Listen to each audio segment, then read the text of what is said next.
आज हमारे समाज की मानसिकता इस हद तक गिर गई है कि हम लोगों के दुख में अपना खुशी ढूंढ लेते हैं और लोगों की खुशी में अपना दुख ढूंढ लेते हैं। अभी आपने देखा होगा, एक कथावाचक हैं इंद्रेश जी महाराज, उनकी अभी उनका विवाह हुआ है तो लोगों की इतनी बड़ी कंट्रोवर्सी बन गई है कि उन्होंने विवाह कैसे कर लिया। एक कथावाचक आखिरकार विवाह कैसे कर सकता है?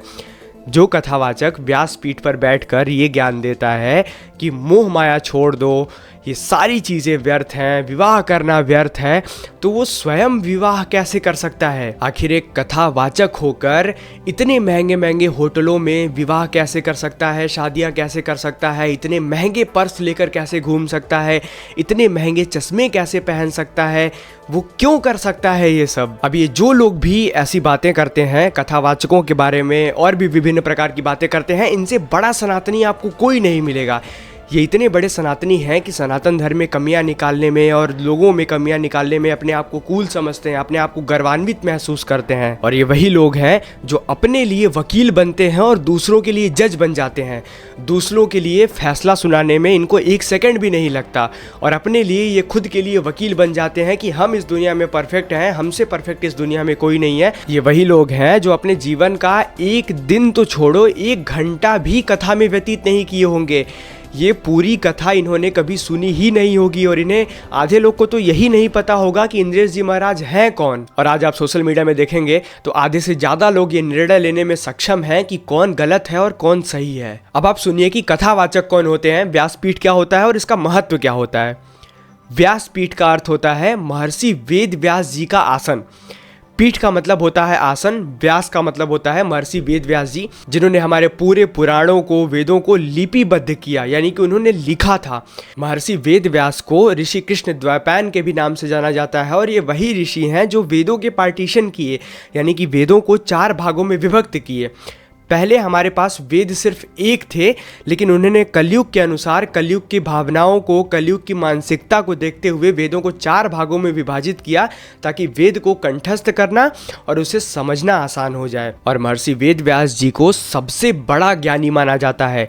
इसीलिए अगर कोई भी व्यक्ति किसी भी पीठ पर बैठकर ज्ञान देता है, कथा करता है, तो उसे व्यासपीठ कहा जाता है, उसे ज्ञानी समझा जाता है। और व्यासपीठ की ये गरिमा होती है, ये महत्वता होती है कि अगर कोई भी व्यक्ति व्यासपीठ पर बैठा है तो उसे सच ही बोलना है। उसका निजी जीवन, उसका जो आंतरिक जीवन है वो कुछ भी हो सकता है। वो एक सामान्य व्यक्ति हो सकता है, वो एक गृहस्थ हो सकता है, वो कुछ भी हो सकता है, लेकिन अगर वो व्यासपीठ पर बैठा हुआ है तो उसे ये बोलना पड़ेगा कि वो मोह माया को छोड़ दे। उसे हर एक चीज़ें बोलनी पड़ेगी जो शास्त्र सम्मत हैं। और ऐसा नहीं है कि हर कथावाचक अपने व्यासपीठ पर बैठकर ये कहते हैं कि हम कोई साधु हैं, हम कोई सन्यासी हैं। वो तो स्वयं ये कहते हैं कि हम एक कथावाचक है और उसके परे हम कुछ भी नहीं है, हम सिर्फ भगवान की कथा कहते हैं। और इस व्यासपीठ से उतरने के बाद भी हमारा भी एक निजी जीवन, एक सामान्य जीवन होता है। हमें सिर्फ उनके कथा से मतलब होना चाहिए, हमें भगवान के नाम से मतलब होना चाहिए। हम क्यों उनके निजी जीवन में पड़ रहे हैं? वो भी किसी के पुत्र हैं, वो भी किसी की पुत्री से विवाह कर रहे हैं, तो इसमें हमें क्या दिक्कत है? और वैसे भी अगर आप शास्त्रों के अनुसार भी देखेंगे तो भी वो सही है, क्योंकि सबसे पहले संन्यास ग्रहण करने के लिए हमें ब्रह्मचर्य आश्रम का पालन करना होता है, फिर गृहस्थ आश्रम का पालन करना होता है। गृहस्थ आश्रम का मतलब होता है कि आप विवाह करें, आप अपने पितृ ऋण को चुकाएं। तो जब आप गृहस्थ आश्रम को पार कर लेते हैं तब आपके लिए वानप्रस्थ आश्रम होता है और उसके बाद संन्यास आश्रम होता है। तो फिर इनकी गलती क्या है? भगवान श्री कृष्ण भगवद गीता में कहते हैं, अनाश्रितः कर्म फलम कार्यम कर्म करोति यह स सन्यासी च योगी च न निर्घृण चाक्रियः। जो कर्म फल के आश्रय के बिना अपना कर्तव्य करता है वही सच्चा सन्यासी है।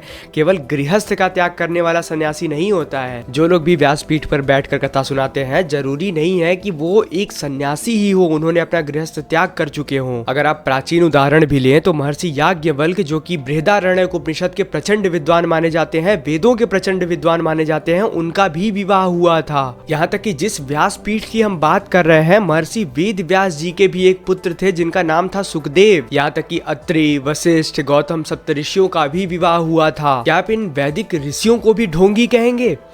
इन्होंने भी गृहस्थ आश्रम का पालन किया, उसे अपना धर्म समझा। और सबसे बड़ी बात कि आप कथा करने का पैसा नहीं दे रहे हैं, आपने अपने घर पे उन्हें बुलाकर एक भी रुपया नहीं दिया है।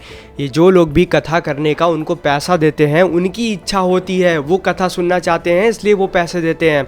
और जो भी 50 लाख 1 लाख रुपया कथा का चार्ज करते हैं, उनके पीछे पूरी व्यासपीठ की टीम होती है। कोई म्यूजिक का काम करता है, कोई सजावट का काम करता है, कोई मंच सजाने का काम करता है। इन सभी लोगों का जीवन भी इसी से चलता है जो इस संस्थान से, जो इस कथा से जुड़े हुए होते हैं। और उनके विवाह का खर्चा ये समाज नहीं उठा रहा है। फिर भी उस समाज में कुछ ऐसे लोग हैं जो उनके विवाह को दूषित करके रख दिए हैं। याद रखिएगा, ये जो लोग भी छोटे छोटे चीज़ों से, छोटे छोटे कमेंट से, छोटी छोटी वीडियो से लोगों को क्रिटिसाइज़ करने की कोशिश करते हैं, तो एक दिन कर्म का फल रिटर्न में ज़रूर मिलता है। और जब मिलता है तब उन्हें ये समझ में नहीं आता कि हमारे साथ ही ऐसा क्यों हो रहा है, हमने कौन सी गलती की है। हर हर महादेव।